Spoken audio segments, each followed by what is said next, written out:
a second? Second by Amanda. You got that? You helping her out over there? Yes. Okay. Any discussion about them? All in favor, please say aye. Those opposed, same sign. Performance improvement reports. Doesn't require any action. Patient experience update.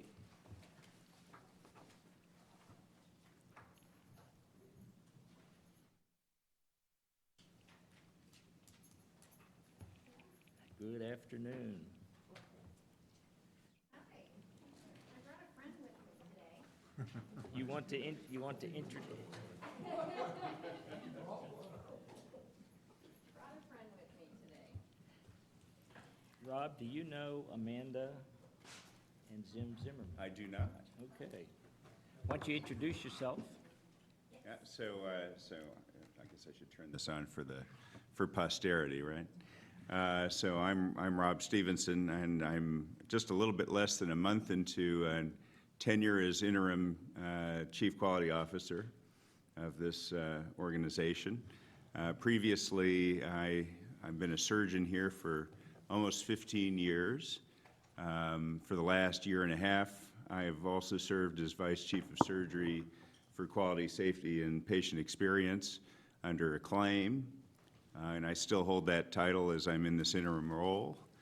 And so I'm still doing some experience stuff. And the one thing I will say about experience that we're telling really communicating to our physicians is that experience isn't about making patients happy.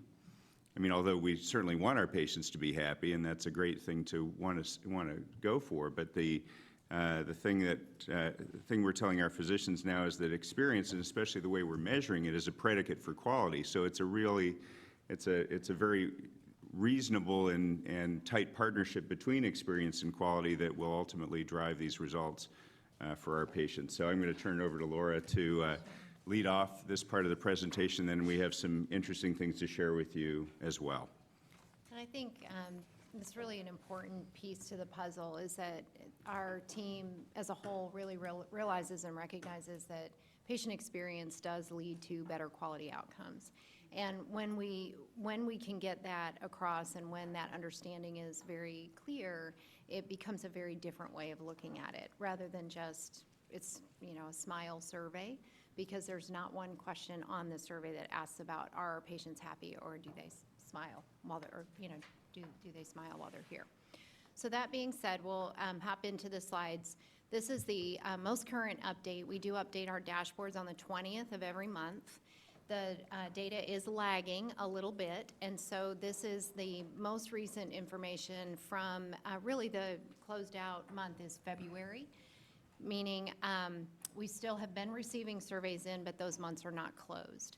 So currently, fiscal year to date, our inpatient dimensions of care that we are moving at a national average rate of improvement. There are 4 out of the 10 that we are moving at that, again, national average rate of improvement. That's really important for the board to understand because our inpatient units function at a very high level. And so it would be similar to an athlete, a very physically trained athlete who is trying to lose more weight or become more fit, and it's harder. It's harder. And so and we'll look at the specifics of the inpatient unit in a moment, but this team is doing a lot of work around trying to make sure that we're taking great care of our patients, again, leading to quality outcomes. On the outpatient side, instead of national average rate of improvement, we elected to move each one of the questions by 0.3, and that was designed by our vendor. And so 7 out of the 10 questions are moving 0.3 or greater at this point in time. As a reminder of what the dimensions and the questions are, we've added that to your slide deck. The dark blue lines on this slide have to do with the dimensions of care. Those are the 10 dimensions. There are questions under each of those dimensions.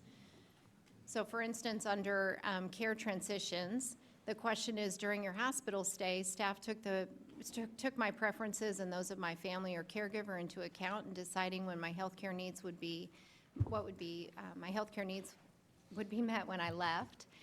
When I left the hospital, I had a good understanding of things I was responsible for in managing my care, and when I left the hospital, I clearly understood the purpose of my taking each medication.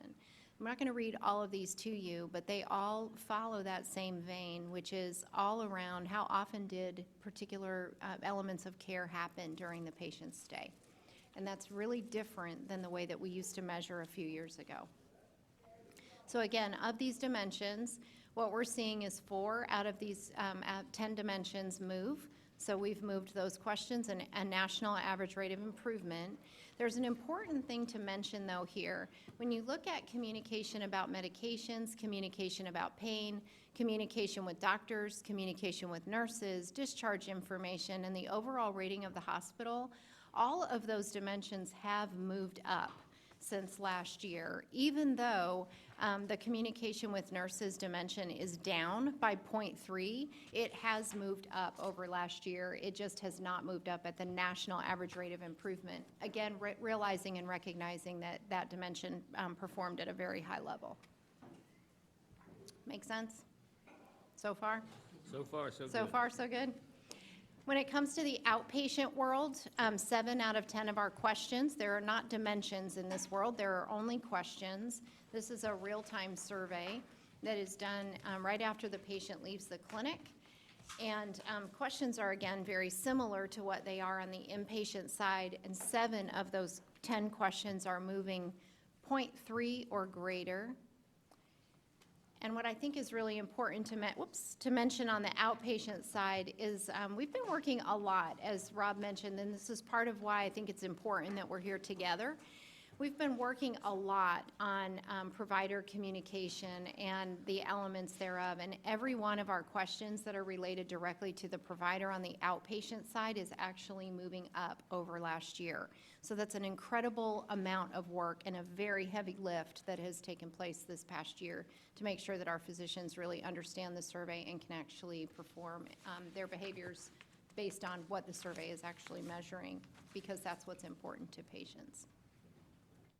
Questions on that? Nope. Anybody? Okay. So what have we done differently this year? So far, what we have done is established an executive steering team committee. We met for a long time every week. We now meet every 2 weeks. And during that meeting, the attendees report out on the work that they're doing as it relates to the either dimension of care or the questions. So whether they're on the inpatient or outpatient side, we talk about what is happening in their areas. Teaching and observations are still occurring. So all of our tower nurses and techs have gone through a training on keywords at key times and hourly rounding. Hourly rounding is a tactic that we use here at the hospital to help not only our patients but also our nurses with efficiencies. And so it really covers 4 specific areas that the nurses go through every hour, or the techs go through every hour with our inpatients, and it covers, do the patients need to use the restroom? Are they in pain? Do they have their possessions where they need to be? And are they positioned appropriately so that we eliminate any type of bed sores? So they've all gone through that training, and those are being observed and checked off at this point in time. Even up as recent as Monday, when I was doing rounds on one of the floors, one of the nurse managers was actually doing observations with her nursing team. So those are actively happening. The same training now is happening with critical care. It's just not quite completed, but it is in the process and should be completed very quickly.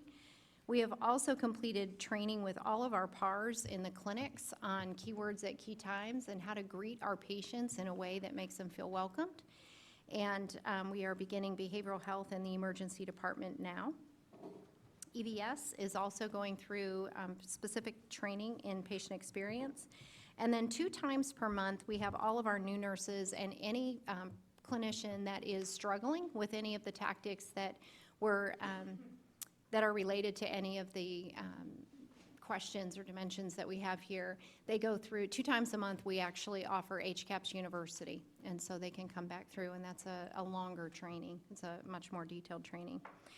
And then this month, we're beginning Close the Gap in the clinics, and that technique is about when you're a patient and you're waiting in the clinic and someone opens the door and yells your name and then waits for you to walk to the door. Have you all ever been through that experience where they sort of yell at you and then you get up and try to find who's yelling so that you can go to the back?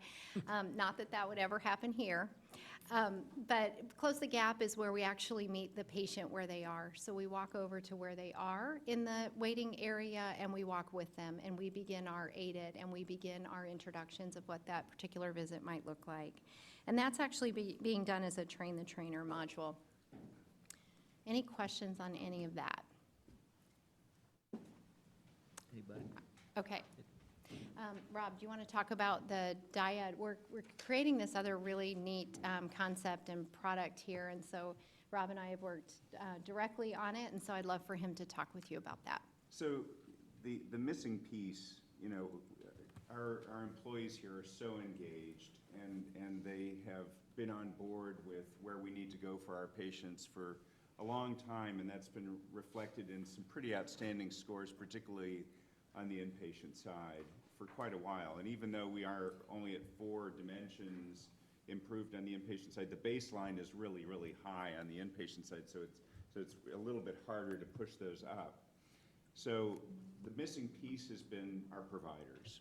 And one of the things that's happened over the last couple of years is that our providers have become more engaged and more interested in engaging with us to drive forward improvements in all kinds of different aspects of care, whether it's quality, whether it's safety, and now experience. Rob, yes, sir. Define providers for me. So provider includes physicians and advanced practice professionals of various kinds. So we use that collective term to refer to that entire group of people, and that way we're not separating out physicians from our outstanding APP colleagues. Okay.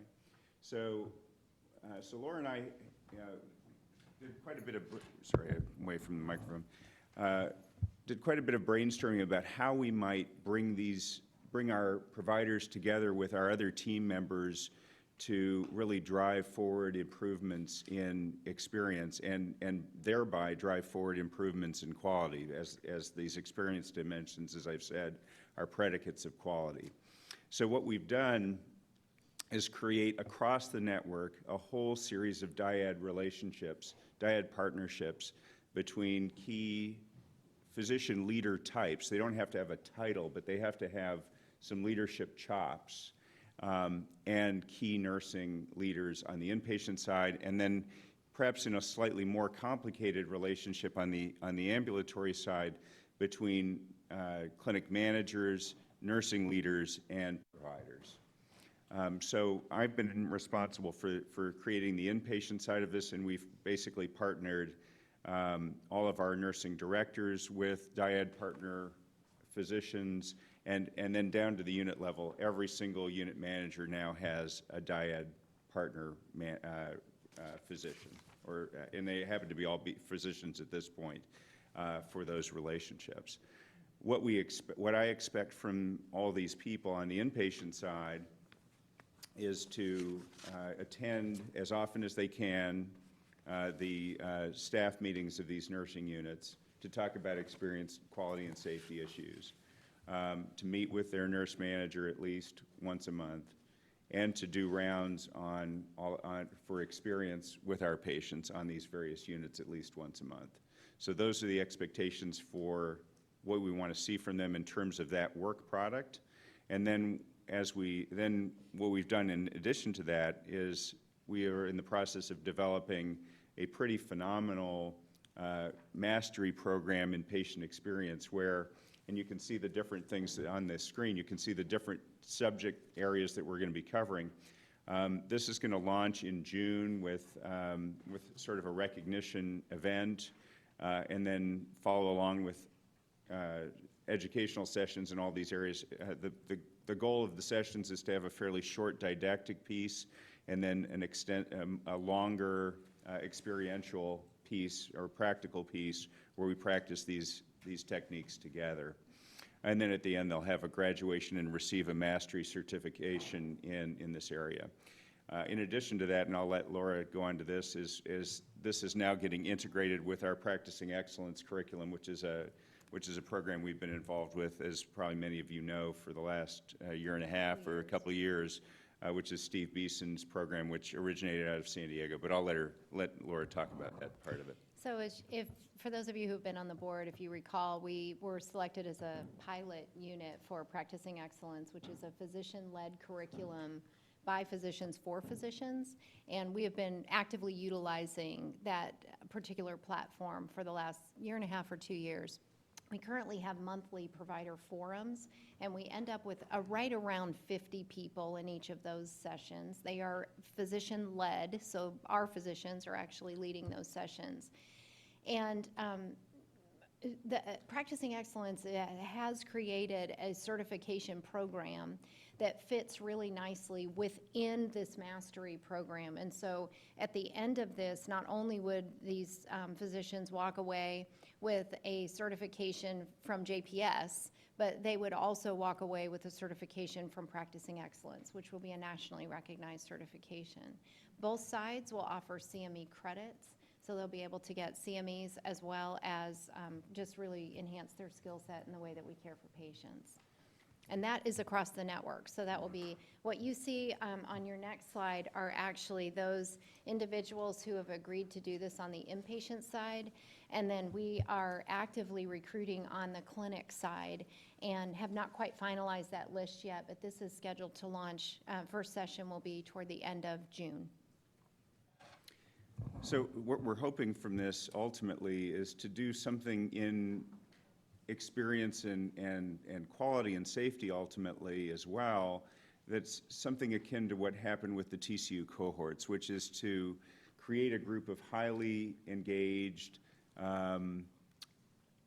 people who really understand the fundamentals of these areas in a deep way and can begin to communicate that not only just in their own work, but also to their colleagues, and sort of raise the level of conversation, much like those TCU cohorts raise the level of just sort of general engagement conversation across the providers of this organization. And so that has been very impactful, and I suspect that this will be also. The amount of excitement around these invitations I think says a lot about how engaged this particular inaugural group will be.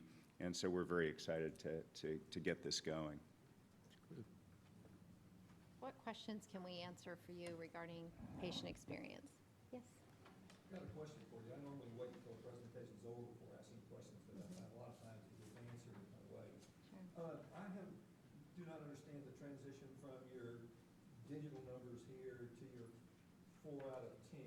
How does that, Sure. how do those translate over? Yeah, so if you're looking at the inpatient dashboard, on the left-hand column, you see the dimensions of care.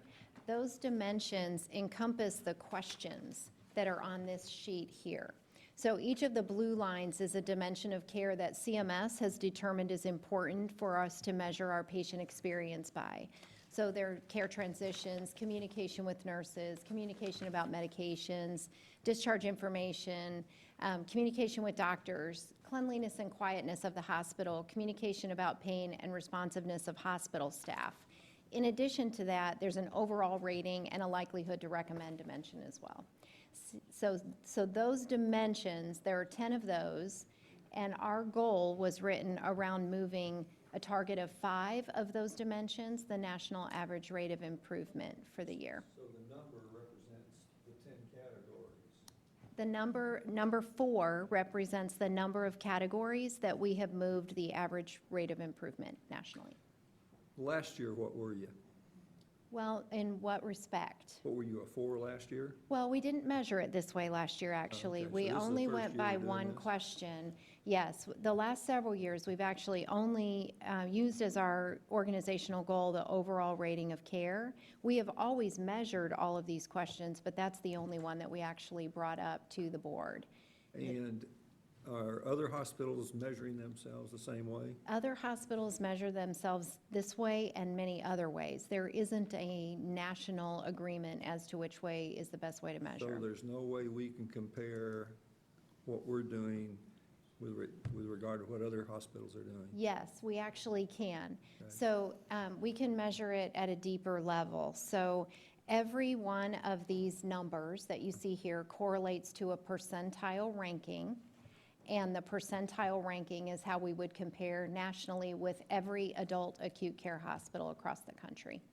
And I noticed that in your digital numbers here, from 2018 to 2019, it doesn't appear to me we moved the mark very much. Yeah. But I have a hard time not understanding. But when you only move it like 1 point in a year, and then right now, out of the 9 or 10, you're 5 or more that you're not meeting your goals right now. So that would be a Yeah. concern to me. So realize that the pool of data is enormous, because our pool of data includes every adult acute care hospital across the country. And when you look at that volume of data, moving the needle a small bit means you moved the needle a lot. And so even though on the numbers themselves, the raw number may not look like there's a large increase, as far as percentile ranking is concerned, it can shift you quite a bit. I'll have to think about that for a So, minute. and I'm happy to go deeper into it with you to show you. It's really complicated, but it's just a large, large pool of data. Yeah, well, one of the things that I learned in my previous life is you need to measure the things that are really worth measuring. Yep. Give you an example. When I came on as the VP of Product Support at General Dynamics, we had 178 different IBM reports that we were using for 4 departments. And the guy I replaced was a Mensa guy. And he was literally going home every night, looking at these reports, be they daily, weekly, monthly, bi-monthly, whatever, and then coming in the next day and giving orders to the 4 directors.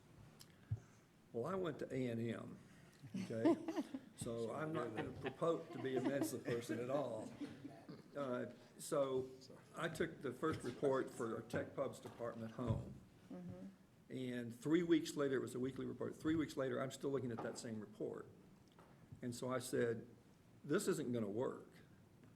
So I was going on a trip, and this is a long story, and I hate to belabor it, but keep going. I'll get to the point. I just had my secretary put a note on the 4 stacks of data. And you know what the note said? Please remove me from distribution. Real simple. You would have thought it would have been simple, but it wasn't, and I had 4 directors that were climbing the walls by the time I got back. So I sat down with the director of Tech Pubs because we were trying to move into the digital age. And we started at 7 in the morning. At 11, it was time for his lunch. We'd gone through 3 of his 87 reports, okay? And so I said, look, I'm going to get, I know you go to lunch at 11. I've got a lunch appointment at 12. So let's meet back here at 1. That's a 2-hour break. And in that period of time, I want you to tell me why I need you and all of this data. So when I get back, he's boxing all this stuff up. Long part to the story, we had every one of the directors push this thing down to the lowest level. We wound up with 31 reports, saved about $2 million annually just in the preparation, and we became more efficient. So I'm just kind of challenging you a little bit to make sure that we're measuring the things that we need to be doing better and not just measuring everything that comes along the road. Yeah, it's very, it's a really important point. This survey actually comes to us from the Center for Medicare and Medicaid Services. We don't have an option in using it or not using it. It's what their researchers have determined is important for patients. And so this same exact survey is used in every hospital across the country. Well, I guess I'll just finish by saying, at a 4, I would really expect that we're really going to churn a lot to get that better. Yeah, and we work on it every single day. Again, remember, our performance level is already really high, so we perform in the top quartile nationally. And when that happens, to move a national average rate of improvement is very challenging. It's because we're not average.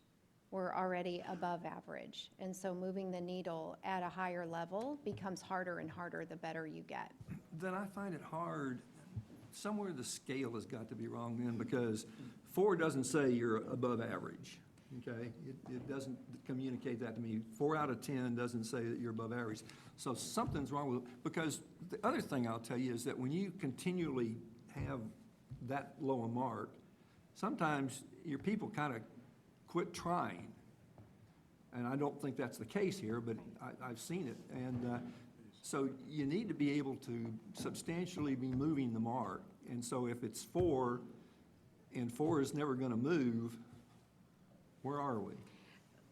Well, the one thing I'll say is, you know, that is the impetus behind this very dramatic effort with our providers, because that's the missing piece.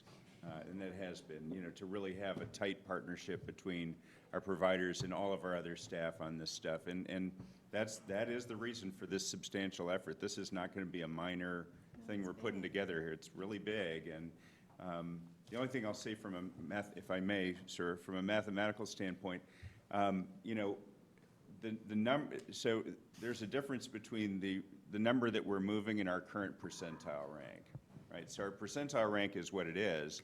Our goal is to push that higher. We set the goal of moving particular dimensions at or greater than the national rate of improvement to try to take a high number and push it higher as our goal, but acknowledging that it's harder to move a high number.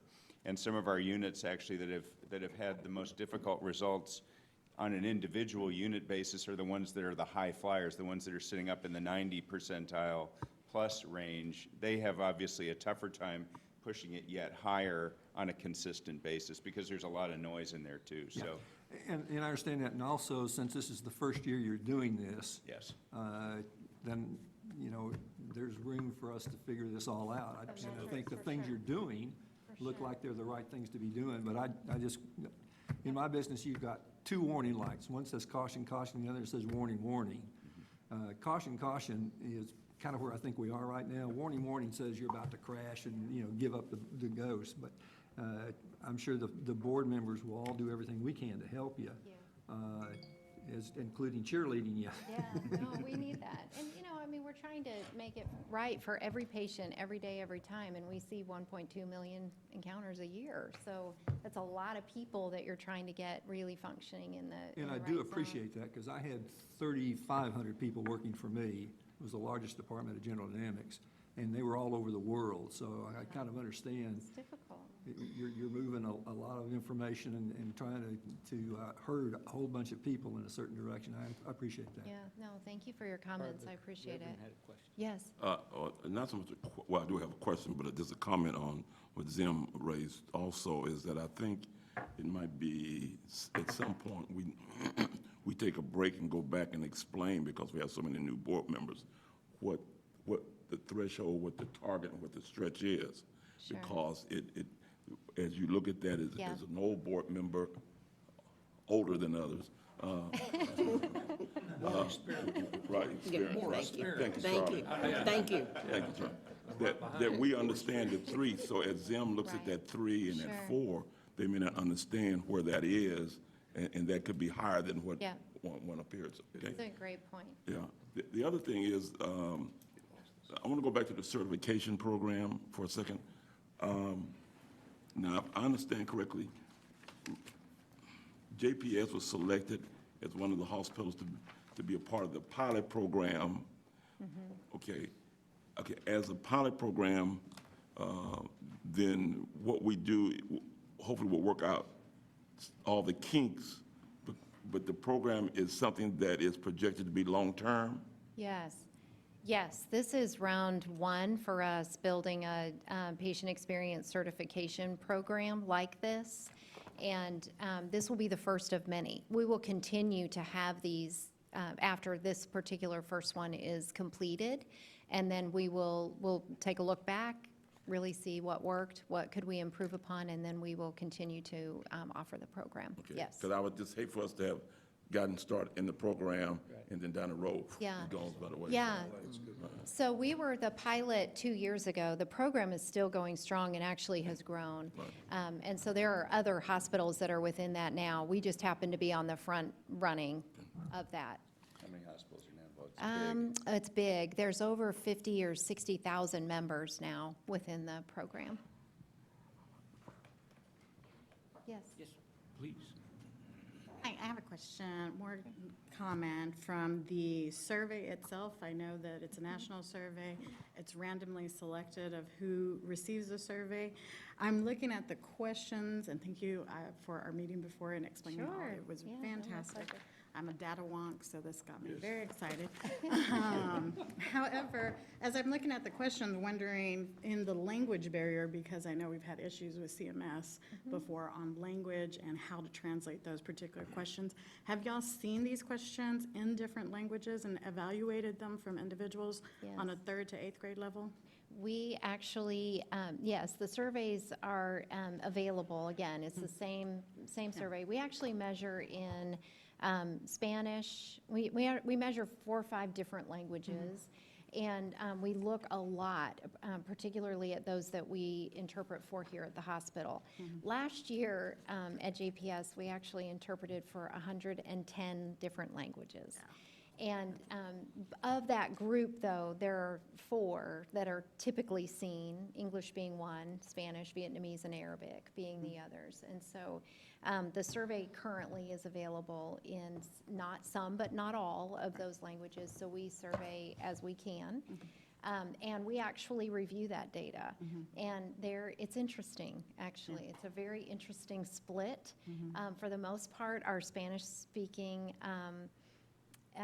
patients will rate us overall higher, but their communication levels are lower. And so we constantly look at how can we continue to bridge that gap. Right. Yeah, that's part of actually our diversity and inclusion program that Michelle Greenford spoke to you all about. We actually have a session in there on language and diversity when it comes to patient experience. Perfect. And they're receiving this digitally? So They they're receive it, receiving- it's a phone call. On the Phone call, inpatient side, it's a phone call. On the outpatient side, it's actually an email, and then if they do not respond to the email, it's a phone call. Okay, perfect. Thank you. My pleasure. Any other questions, thoughts, Dorothy? Oh, I did have, on Zim, when he was asking, even though we changed how we were looking at the different dimensions, there was we would be able to look at, compare it to what we had been doing in the past, right? Yeah. And that's what's up at the, Yep, is that the that's- year by dimension? Yep, that's where you see, for instance, on the second column, let me look on here, because so the dimensions are the far left-hand column. The next column over is our year-end data from last year. And then following, just to the right of that is our fiscal year total for this year. So what you can see is on care transitions, we've actually improved that dimension over last year. On cleanliness and quietness, we have improved that dimension. We have improved communication about, excuse me, I'm sorry, that's the goal. Our fiscal year-to-date number is the next column over, so I apologize. So we have improved, starting with communication with meds, communication about pain, communication with doctors, communication with nurses, and discharge information, and the overall rating of the hospital. All of those dimensions have improved And this what year. quartile will that put us in? That's the other part that we You used to know, get. I would have to look. Alex Moore is back here. She actually runs all of our Right, data for us, so I right. asked her to be here. And Alex, I don't know if you have that information. You want to come on up? Because that was kind of what we were looking at in the Sure. past too, was looking at that quartile that says, yeah, you improved, but where are you within that score, Zim? Yeah. So let me introduce Alex Moore, who's our program manager for patient experience. She actually pulls all of the data and gets into the nitty-gritty details. She is absolutely phenomenal. She's been here for almost 4 years and has just really done a terrific job. So Dorothy, to answer your question, we will include the percentile ranking on the reports going Right, forward. right. But for today, we can at least provide And that the only one I'm information. interested in is the care transition. The care transition. For this year, or last year versus Yeah, this for last year, So where we're now. Last year, we had 49.2% of our patients give us that top box answer, and compared nationally, that put us in the 36th percentile. 36 percentile, okay. And this year, we have 46.6% of our patients who gave us that top box, and that puts us in the 24th percentile. So That one has gone down. that one went down. That one has gone down. But it's gone down in raw score too, so I Okay. misspoke at first. Okay, I think that would show me a Sure. better picture. It would, Okay. Sure. All right, thank you. And realize some of the dimensions are lower percentile rankings where some of them are higher, you know, so. Right, Right. right. But that was how we were looking at it, and we'd have an overall score ZIM.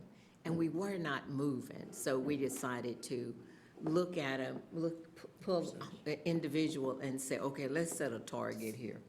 Since we can't move them all, let's try to shift and go from 2, you know, to the kind of threshold saying, you know, we gotta meet this. And so that's kind of how those numbers came up, okay? But it might help when you come back and educate the new board members, that makes a little bit more sense. Well, it does to me. It show you how you look, and that's comparing you to other hospitals, because this is just to us, right here, Right. okay? I think the new initiatives that they're starting will help a lot. Yeah. as well. Okay. We keep plugging away. It's Absolutely. a journey. It's a journey. All righty. All right, thank you very much. I think I get to stay here, so. You get to stay. The I think I PS get to stay and walk you through the next piece. Let's see. Let's see, how do you, oh, here's the clicker. Oh, no, that's the mic. Where's the, there was a clicker here, wasn't there? That's a mic. No. She's gonna help you out back there. You're gonna help me back there? Thanks, Laura, appreciate it. That's okay. It's okay. She has 7 others at home, so. All right. So, so it's my task now to walk us through our quality goal for this year, which was established as PSI 90. PSI 90 is a cumulative measure of basically some of the most common hospital-acquired conditions, avoidable hospital-acquired conditions that affect our patients in the hospital. It's a useful measure for a number of reasons. Its strengths are that it's, as I said, it covers most of the serious HACs that we see are hospital-acquired conditions. It's risk-adjusted and also weighted, so some of the more serious conditions that confront our patients are given greater weight, and others are given lesser weight. It's a pulled metric, so it's pulled by CMS based on coding data. And so it's basically pulled from every CMS participating healthcare organization in the country. The other reason it's useful to at least keep our eye on it is that it, although we're in a hiatus right now because they just updated the measure within the last year, and so we're all in a bit of a hiatus while we all adjust to this to the new composition of this measure. It will eventually, again, be used to determine rates of reimbursement for healthcare organizations. So given its financial impact, it's worth keeping an eye on. This is how PSI 90 is measured. You can see the weights. So sepsis and respiratory failure in the postoperative setting are given the greatest weight. Venous thromboembolism, or blood clots in the legs and the lungs, are given also substantial weight, and then there are a variety of other conditions, and you can see their various weights. How are we doing? So far, we are, so our goal for the year was to bring our PSI 90 rate to that which would be expected given the severity of disease of patients that we're seeing for our organization. So a expected score would be 1.0. Our result in fiscal year 2018 was 1.1. We started off the year actually in positive territory, so you may remember that from the previous presentation. I wasn't here for that, but we had been in significant positive territory above, with a number that was significantly above our threshold in the first quarter, and now we're seeing some substantial improvement through a variety of efforts, which I'll share with you, and currently the number stands at 1.06. And you can see the various things that are moving in directions that we're either happy with or not happy with. on the column to your right. So if you have additional questions about that, we can go through them individually. This is our month-to-month result. So as you can see, we started off the year in not a very good place with the first 3 months of the fiscal year being significantly above our threshold rate. And now you can see we are improving. With the last 3 months have all been well within our goal range. What has accounted for this? The beginning of the process really is to get the coding right. There are a variety of inclusion and exclusion criteria for each of these measures.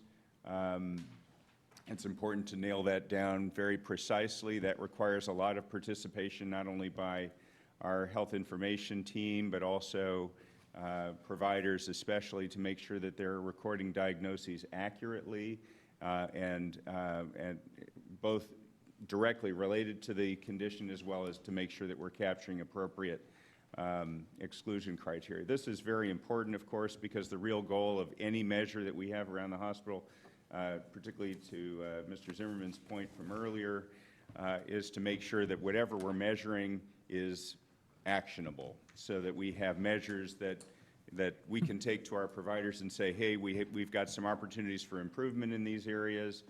The data is reliable, the data is good, and if we make these changes, we should be able to move the data into a better place. So the first thing is to use this coding process to get good data, and then from there to move on to improvement projects that will ultimately result in improved outcomes for our patients, which is ultimately the goal. Yes, sir. So volume-wise, I know it's a rate, but were there more patients being seen in October or March? No. I mean, no, it's not seasonal at all. No, we have, massive volume around here all the time. I mean, there are minor month-to-month variations, but not enough to change it in this way. And our surgical volumes have actually, if there's one thing about this measure that could be knocked on a little bit, is that it's heavily surgical. There's a lot of, if I can go back, there's a lot of surgical stuff in here: post-operative sepsis, post-operative respiratory failure, perioperative VTE, post-procedural pneumothorax, perioperative hemorrhage and hematomas. There's a lot of surgical stuff built in here, and our surgical volumes month to month have actually only been growing. Right, So, okay. yeah. So, And I know a lot of it would be resident dependent also, or not? in Say terms that of again. what? I didn't. Would a lot of this be resident dependent also? Well, I mean, residents are involved in a lot of the care of the patients across the board, but in terms of getting, I would say, in terms of getting this kind of improvement, probably our providers have been more critical in driving this because they're taking the ownership, and and if we need the residents to do something in terms of their documentation or coding, that's usually coming from the providers down to them, I must say. So I think that this has been a little bit more provider-driven than resident-driven, at least in terms of seeing these improvements. What I would say to you is I don't think that overall that we have had and I know I can ask you any sort of granular question about the kinds of cases that we've been seeing, but I would say that the actual outcomes of our patients are not dramatically different from the first quarter to the second quarter. So I think most of this improvement so far has been in terms of clinical documentation and coding. So once we have that part of the process dealt with, then we can go from there to say, how do we move whichever elements of this we want to move in a productive way. I mean, there are some clear opportunities for improvement. Back on this slide, you can see that, for example, postoperative perioperative venous thromboembolism is still significantly above what we would want to see for our patients, and didn't even move in the correct direction fiscal 18 to fiscal 19. So that's an area where we'd, of course, like to see improvement. So you can go down into the various elements of this and say, look, we probably have opportunities here or there. The sepsis rate, at least in part, is a coding issue at this point, just to be fully clear. So some of this, we're still trying to get to data that is truly actionable. So I think that, in this first year of this goal, this has been really the heavy lift, is to make sure that we're looking at good data. But ultimately, it'll benefit us to get to that, because eventually the federal government's going to be looking at this again in terms of determining how much they want to pay us, so. Okay. So just to sort of summarize, so we're still in the early phase of improving documentation and coding. There are some specific quality of care things, particularly surrounding VTE going on, venous thromboembolism. And, you know, I would say that system engagement's built into the whole thing, simply because there's a high level of engagement and ownership around a lot of these measures at this point in time. Do you have any questions for me? Sam, you're thinking. No, That, you'll know when I've got a question. But I have a question. Okay. Okay, so when you say coding, is it coding from our side? Is it an Coding issue from our with, is it an issue with the software, or is it an issue with just in-person coding? No, Or- so our coders are really good. That's not a problem. The biggest issue actually is putting down the diagnoses that are appropriate for the patient at the appropriate time. So I would say, I perhaps was a little bit imprecise in saying coding. It's really a bigger opportunity in clinical documentation, Okay. okay? Awesome. But that's what drives coding, so, Yep. Thank you. of course. any comments? Thoughts? All righty. All righty. Thanks, Rob. Rob, thank you very much. My pleasure. Laura, Thank you. I don't have anything else for open session, so we would take about 5 minutes, and we'll reconvene in closed session pursuant to